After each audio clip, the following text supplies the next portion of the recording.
देखिए, सर्वप्रथम आपको इस चीज़ को समझना पड़ेगा।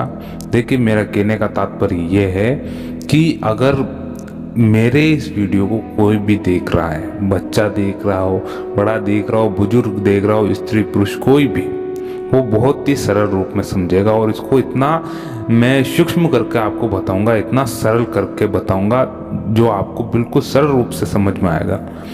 देखिए कि नाम स्मरण कितनी देर तक करना चाहिए, इस प्रकार का ये प्रश्न आया है। अब देखिए, इसको मैं आपको तोड़ के बताता हूँ। सर्वप्रथम स्टार्टिंग प्रोसेस से आप इस चीज़ को समझना कि आपको कितनी देर तक करना चाहिए, और यह आपके भीतर से, स्वयं के भीतर से इसका जवाब आ जाएगा उसी समय। कि आपने देखा होगा कि बच्चा होता है, पहले वे पहली कक्षा से लेकर 10वीं, फिर 12वीं, फिर ग्रेजुएशन, फिर पोस्ट ग्रेजुएशन, फिर आगे कुछ, है ना। जैसे कि 12वीं करने के बाद वे ग्रेजुएशन करता है, फिर बाद में पोस्ट ग्रेजुएशन करता है किसी विशेष विषय के अंदर, फिर बाद में कोई भी और ग्रेजुएशन डिप्लोमा करता है। उसी प्रकार से उसका एजुकेशन लेवल पूर्ण होता है। उसके एजुकेशन के हिसाब से उसको कहीं पर नौकरी मिल जाती, कुछ हो जाता है, उसका कल्याण हो जाता है एक तरह से। बाद में उसका ग्रस्त जीवन बहुत आराम से निकलने लगता है। उसी प्रकार से अध्यात्म जीवन में अगर आपको प्रगति करनी है तो इसका कोर्स लेना पड़ेगा, आपको कोर्स लेना पड़ेगा, इसके अंदर डिप्लोमा करना पड़ेगा। कैसे? देखिए, इसका सबसे सरल रूप होता है, जैसे कि इसका स्टार्टिंग बेस है, यानी ये मान कर रखे कि जो पहली कक्षा है इसकी पहली कक्षा है, जैसे कि आपके भीतर में जैसे विशेष छवि बैठ रखी है आपके बीच हृदय के भीतर में, जैसे श्री राम की है। आप उनको बहुत आपको वे बहुत प्यारे लगते हैं, आप चाहते हैं कि मैं उनका दर्शन करना चाहता हूँ, मुझको लालसा है उनकी। तो स्टार्टिंग फेज में क्या करता है कोई भी भक्तगण कि हे प्रभु मेरा कल्याण कर दो, मेरा ये काम करवा दो श्री राम, हे श्री राम, हे प्रभु राम, ऐसे करता है।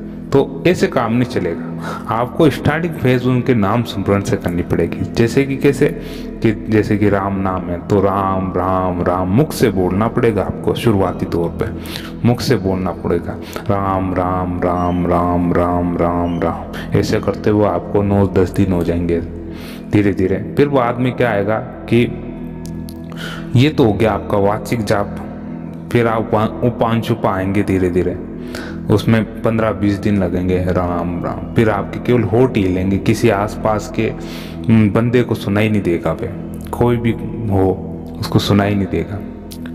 ठीक है, ऐसे करते हुए आपको क्या होगा कि वे धीरे धीरे नाम आपके शरीर में रमेगा, जैसे कि किसी पदार्थ को घोटते हैं और उस सामग्री में पूर्ण रूप से मिल जाता है। इसका सबसे अच्छा उदाहरण है कि जैसे पानी है,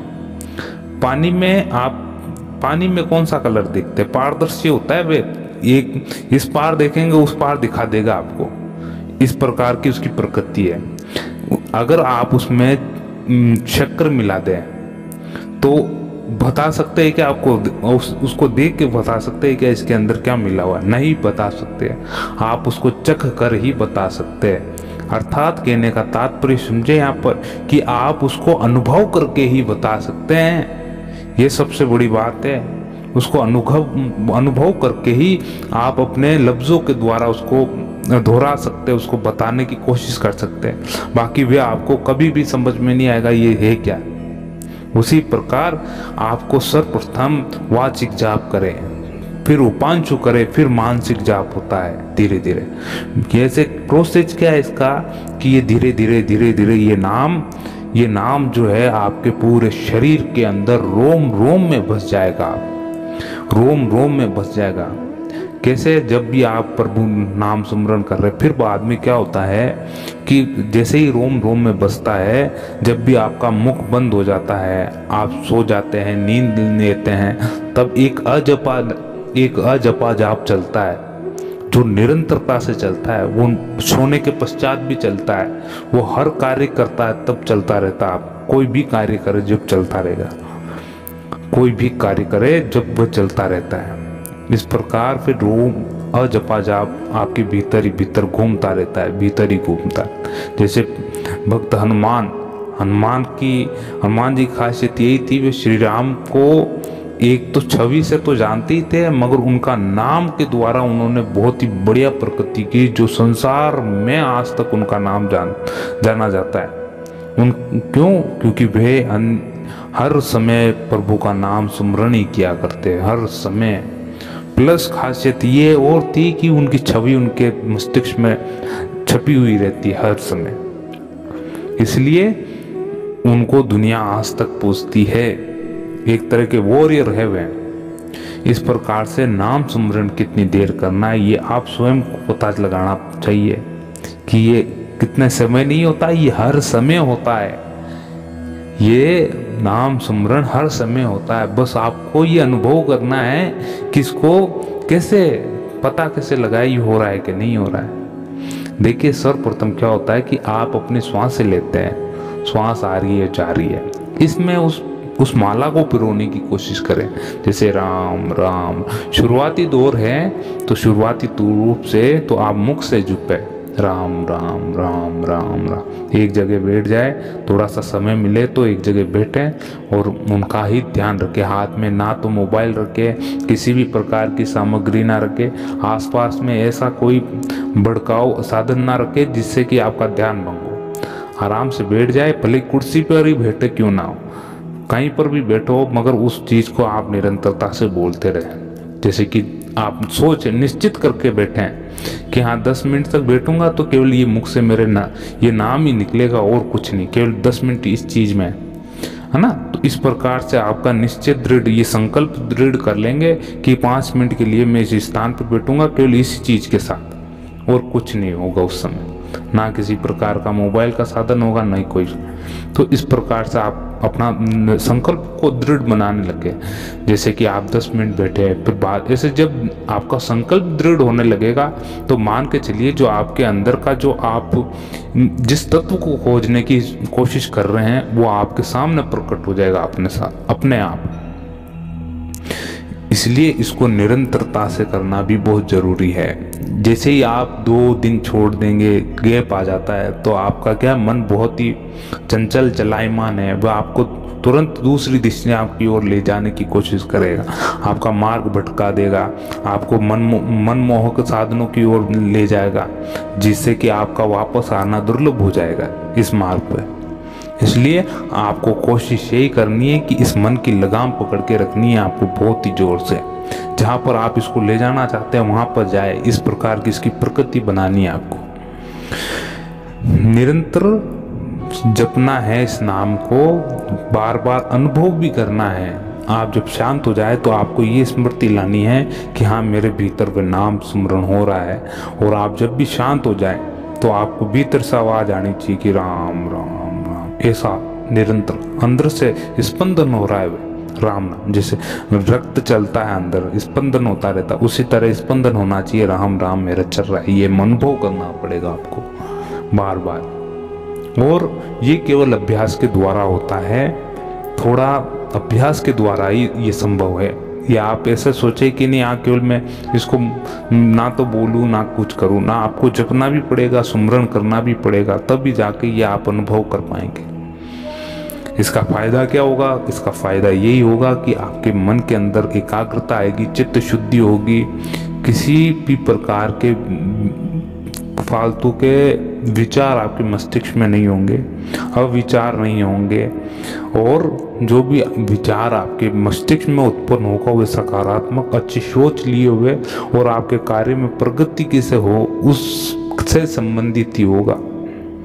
तो ये चीज़ आपको समझनी पड़ेगी, और ये कितनी देर नहीं, ये कितनी देर तक हो सकता है ये आपको करना, ये आपको डिसाइड करना पड़ेगा कि ये कितनी देर तक कर सकता हूँ मैं, ये आपको करना पड़ेगा।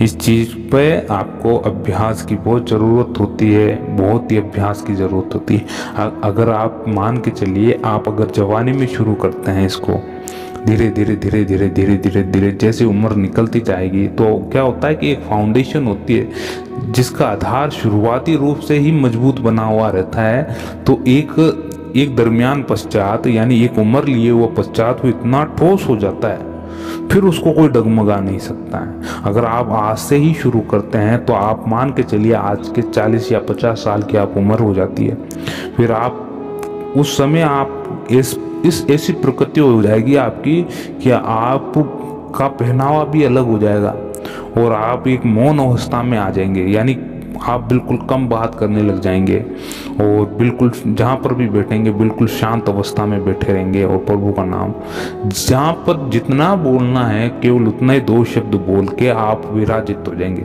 और किसी भी विषय पर आप ज़्यादा चर्चा नहीं करेंगे, बेफजूल की बातों पर आपका ज़्यादा ध्यान आकृष्ट नहीं होगा।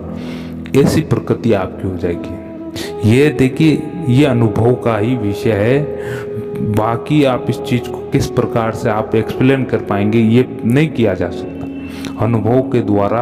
और प्लस थोड़ा सा इस मार्ग में समझदारी दिखानी पड़ेगी और चतुराई दिखानी पड़ेगी।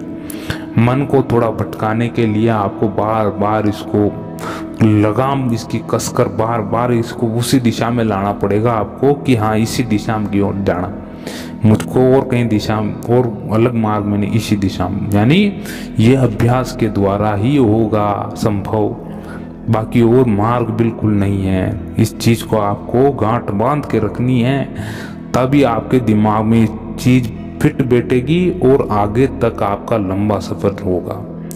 जैसे जैसे इस मार्ग में आप प्रगति करते रहेंगे तो अंतरात्मा जो बैठी हुई है वे आपको अपना आप ही मार्ग दिखाती रहेगी कि आगे किस प्रकार से और क्या करना पड़ेगा, इसके पश्चात और क्या है। यह आपको स्वयं को अनुभव भी होता रहेगा और आपको अगर देखिए अगर आपको गुरु की आवश्यकता हुई तो आपकी अंतरात्मा उसका प्रबंध करने लग जाएगी। आप जो परम तत्व वो ईश्वर है उस चीज़ का अपने आप ही प्रबंध कर देगा और थोड़े समय पश्चात आपको वह चीज़ यानी स्वतः मिलेगी, वह चीज़ जो आपको चाहिए। बस इस चीज़ में थोड़ा धैर्य सब्र सहन शक्ति रखनी पड़ेगी, अपने आप पर नियंत्रण करना पड़ेगा, अपने आप पर ये मान के चलिए। इसलिए नाम सुमरण धीरे धीरे अपना आप होता है श्वासों के द्वारा। इसको जपने की कोशिश करें, भीतर संसाधनों का प्रयोग कम करें। संसाधन में देखिए अगर आप माला लेके जपते हैं तो ये तो संभव नहीं है कि आप हर जगह आपके कार्यस्थल पे भी आप माला ले जाएं और उसको जपते रहे, ऐसा संभव नहीं होता है। आप निरंतरता से आपके मन के अंदर उस चीज़ को रमण करते रहें और इस चीज़ में पारंगत बनने के लिए आपको देखिए काफ़ी चीज़ का त्याग भी करना पड़ता है। मनोरंजन की चीज़ों का त्याग करना पड़ेगा, जैसे कि अगर कोई गाने भी सुनता है, फिल्मी गाने सुनता है तो उससे थोड़ा दूर होना पड़ेगा आपको और आपकी प्रकृति ऐसी बनानी पड़ेगी जैसे सत्संग आदमी अध्यात्म भजन इत्यादि आप सुनते हैं। तो थोड़ा बहुत आपको इस मार्ग में थोड़ा कष्ट करना पड़ेगा, मगर बिल्कुल सरलता से धीरे धीरे करें आप। बिल्कुल ये आपके भीतर ऐसे रमता जाएगा जैसे कि आप को इस चीज़ का पता ही नहीं चलेगा और आप कैसी स्थिति में पहुंच जाएंगे एक दिन। इस चीज़ का आप ध्यान रखें। देखिए आज के लिए बस इतना ही। और भी आपका किसी प्रकार का प्रश्न हो, कोई भी साधक हो तो हमसे ज़रूर पूछ लें कि ये हमारे मन में संशय है उत्पन्न हुआ है, उस पर और विशेष तर्क और वीडियो के माध्यम से हम आपको बताने की कोशिश करेंगे। जब तक के लिए जय श्री राम। ओम नमो भगवते वासुदेवाय।